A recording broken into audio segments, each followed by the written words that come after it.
আমরা অনেকেই মনে করি ফেসবুকে একটি পেজ খুলে বুস্ট করলেই আমাদের বিজনেস রাতারাতি বড় হয়ে যাবে। দেখেন, এটা একটা ভ্রান্ত ধারণা ছাড়া আর কিছুই না। বুস্টিং এবং ডিজিটাল মার্কেটিং দুইটা এক জিনিস নয়। দেখেন, পেজ তো আমাদের অবশ্যই লাগবে, কিন্তু এছাড়াও আমাদের এমন কিছু বিষয় মাথায় রাখতে হবে যেগুলো ছাড়া আসলে অনলাইন বিজনেস করা পসিবল না। তার মধ্যে উল্লেখযোগ্য কিছু কারণ আমি বলছি। যেমন আমাদের একটা ফেসবুক প্রোফাইল লাগবে, ঠিক আছে? এর পাশাপাশি আমাদের একটা পেজ, প্রফেশনাল ফেসবুক পেজ তৈরি করতে হবে। পাশাপাশি ল্যান্ডিং পেজ তৈরি করতে হবে। আমাদের একটি উইনিং প্রোডাক্ট কিভাবে খুঁজে বের করতে হয় এটা সম্পর্কে পূর্ণাঙ্গ একটি গাইডলাইন প্রয়োজন।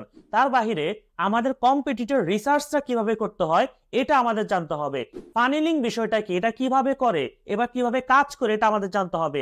ফেসবুক কিভাবে কাজ করে, ফেসবুকের অ্যাড অ্যালগরিদম কিভাবে কাজ করে এটা আমাদের জানতে হবে। না হলে কি হয় জানেন, আপনি একটা ভিডিও দিয়ে বুস্ট করে দিলেন, দুই একদিন ভালো রেজাল্ট পাবেন, এরপরে দেখবেন আপনার এই ভিডিওতে ফেসবুক আর আগের মতো সেল দিবে না। এটার কারণ কি?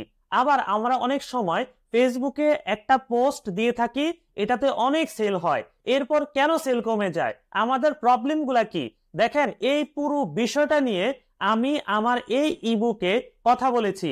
ইনশাআল্লাহ যারা একেবারে বিগিনার তারাও এই বইটি থেকে অনেক উপকৃত হতে পারবে, এবং যারা আপনারা ডিজিটাল মার্কেটার আছেন তারাও এই বইটি অবশ্যই ফলো করবেন, কারণ এই বইতে এমন কিছু প্রবলেমের সলভ দেওয়া হয়েছে যা সচরাচর বইগুলোতে দেখা যায় না। তো আর দেরি না করে এখনই অর্ডার নাও বাটনে ক্লিক করে এই ইবুকটি সংগ্রহ করে ফেলুন। ইনশাআল্লাহ ডিজিটাল মার্কেটিং নিয়ে চমৎকার কিছু দেখবেন।